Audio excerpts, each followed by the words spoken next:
Assalamualaikum warahmatullahi wabarakatuh. Perkenalkan, nama saya Syahrul Alfarid dengan NIM 19089172 dari jurusan Kesehatan dan Rekreasi, Prodi Ilmu Keolahragaan, Fakultas Ilmu Keolahragaan Universitas Negeri Padang. Baiklah, pada video kali ini saya akan menjelaskan tentang UTS, yaitu ujian tengah semester seminar yang menyangkut tentang manipulasi faktor eksogen dan endogen pada cedera olahraga. Baiklah, kita langsung saja masuk kepada materi.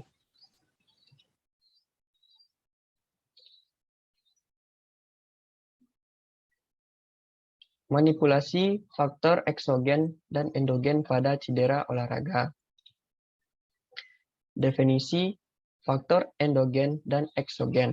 Yang pertama, kita masuk kepada faktor endogen. Faktor endogen di sini dapat diartikan sebagai faktor genetik atau keturunan yang merupakan konsepsi dasar atau modal untuk melanjutkan perkembangan dari makhluk hidup itu sendiri.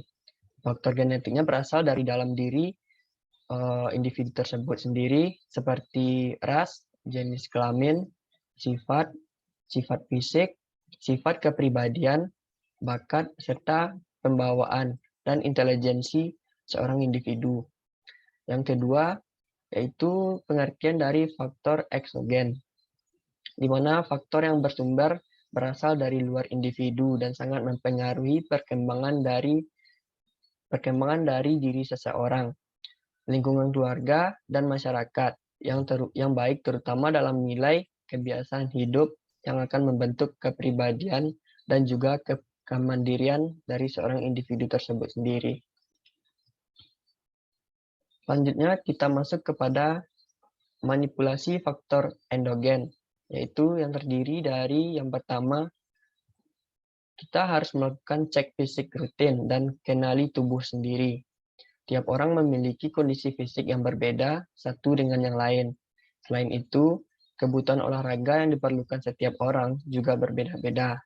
Karena itulah kita perlu mengenali diri sendiri untuk mengetahui bagaimana sebenarnya yang dibutuhkan oleh tubuh kita, sehingga untuk menghindari kemungkinan terjadinya kecelakaan pada saat olahraga, baik yaitu pada kecelakaan yang kecil maupun yang besar. Selain itu, perlu dilakukan cek fisik secara rutin. Tentu akan sangat baik jika kita menemui dokter secara langsung untuk melakukan tes kebugaran sebelum memulai program latihan yang ingin kita lakukan. Karena setiap aktivitas fisik tersebut akan dapat memberikan tekanan pada tubuh, terutama pada persendian dan sistem kardiovaskular tersebut. Contohnya seperti aktivitas treadmill selama 6 menit yang dapat membantu dan menentukan batas pada jantung seseorang dan menentukan rutinitas olahraga seseorang sesuai dan berdasarkan kebugaran kardiovaskularnya.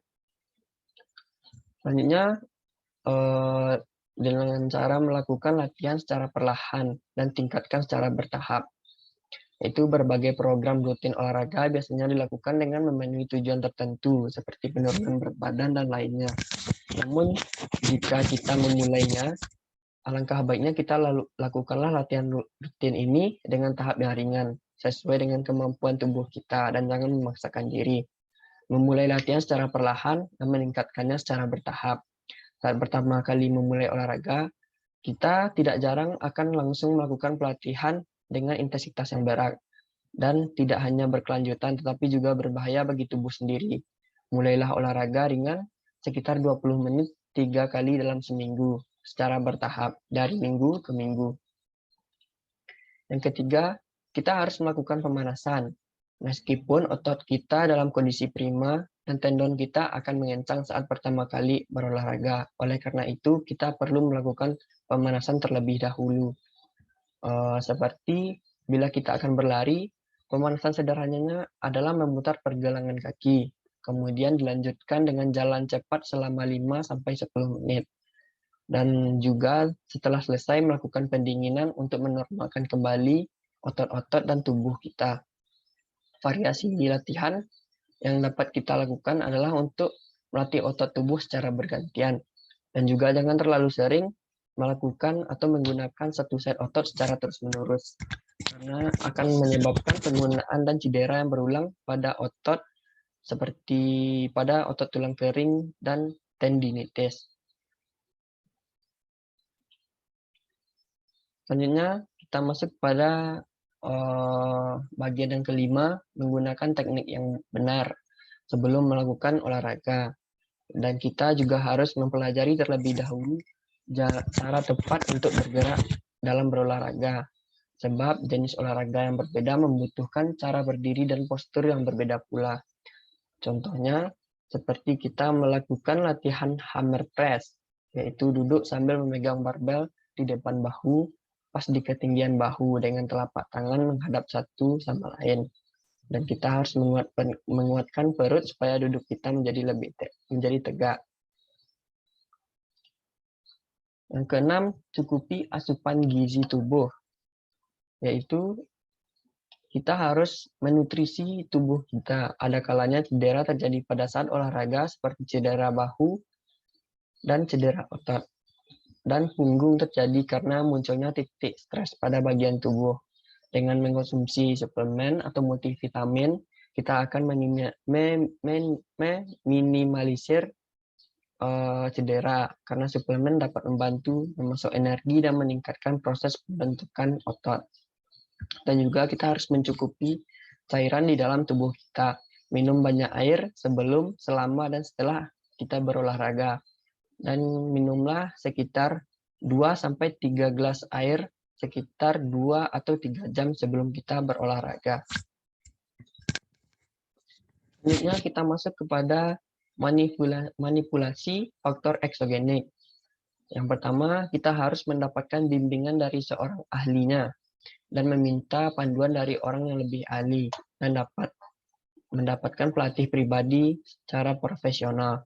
Dan pengawasan dari ahlinya dapat mencegah cedera pada saat olahraga. Karena dengan begitu kita bisa membenarkan postur tubuh yang berantakan, memadukan cara pakai alat-alat olahraga supaya lebih efektif. Pelatih yang berkualitas dapat membantu kita untuk menghindari banyak kebiasaan buruk dan dapat berkonsentrasi untuk mencapai hal yang lebih baik.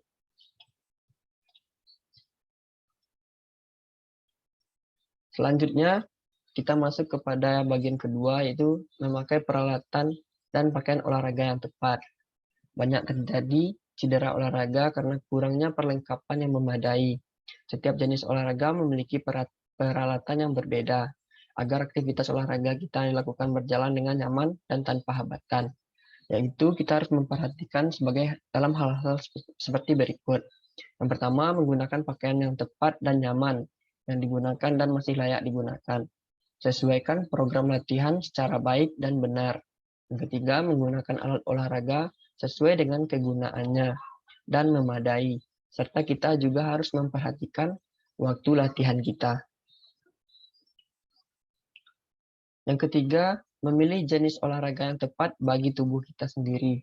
Baik pria maupun wanita memiliki kondisi fisiologis terkait gender spesifik yang dapat mempengaruhi potensi mereka sendiri dalam mengalami cedera ketika melakukan aktivitas khusus dalam berolahraga.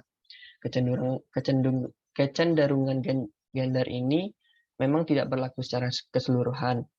Usia pun bahkan ikut menjadi pertimbangan kita dalam menentukan olahraga sesuai dengan kondisi tubuh kita. Sebelum mulai olahraga, pastikan kita merencanakan dengan baik jenis aktivitas yang akan kita lakukan, mulai dari memilih lokasi olahraga, menggunakan peralatan pendukung, serta lamanya durasi olahraga. Selanjutnya, kita masuk kepada peran istirahat dalam latihan. Apapun kita dalam latihan, peran istirahat tidak boleh kita remehkan. Istirahat sangat penting untuk memulihkan tubuh dan memperbaiki kerusakan mikroskopis pada otot serta jaringan yang terjadi selama latihan. Lalu yang keempat, membuat jadwal latihan dan istirahat dengan benar. Jadwal latihan tentu mempunyai program yang terbaik dan bertujuan untuk memberikan hasil yang maksimal bagi tubuh kita dengan menjadwalkan latihan yang teratur dan memungkinkan tubuh terhindar dari cedera.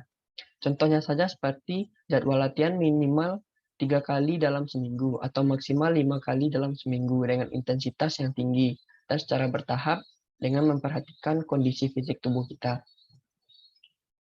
Baiklah, sekian saja penyampaian materi dari saya. Jika ada kata-kata yang salah, saya mohon maaf. Saya akhiri dengan wabillahi taufik wal hidayah. Wassalamualaikum warahmatullahi wabarakatuh.